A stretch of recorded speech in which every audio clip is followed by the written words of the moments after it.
ঘটনা ঘটেছিল আমরা সবাই জানি, রামায়ণে শুনেছি, রামায়ণে দেখেছি, ত্রেতা যুগে দেখিনি, কিন্তু এ যুগে দেখছি সিরিয়াল হয় রামায়ণ, সেখানে দেখেছি আমরা। পিতৃসত্য পালনের জন্য ঠাকুর রামচন্দ্র, ঠাকুর লক্ষ্মণ, মাতা জানকী 14 বছর বনবাসে গিয়েছিল। 14 বছর বনবাসে থাকাকালে প্রতিদিন যা ফল সংগ্রহ হতো, বনফল আহার করতেন প্রভু।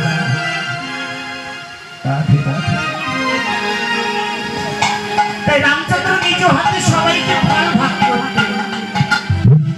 সীতার হাতে দিয়ে বলতো, এই নাও সীতা তুমি খাও।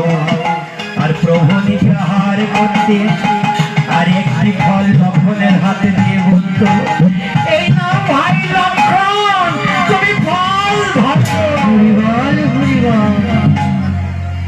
লক্ষ্মণকে আর আহার কথা বলেনি দাদা, বলেছে ভাই ফল ধরো।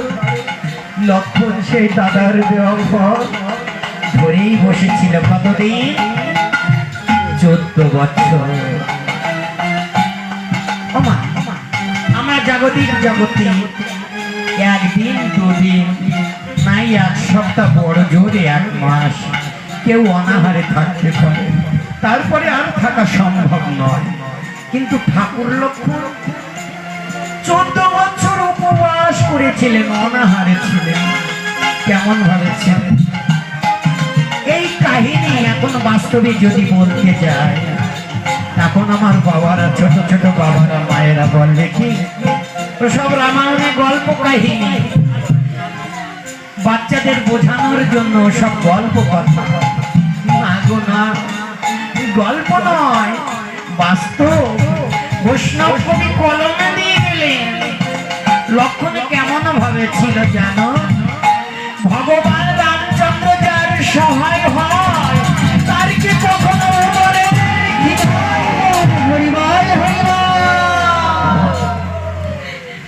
একেবারে যদি গৌর গোবিন্দের চরণে আমার বলতে যা কিছু আছে, সবই যদি আমরা একবার ছেড়ে দিই সপিনে, আমার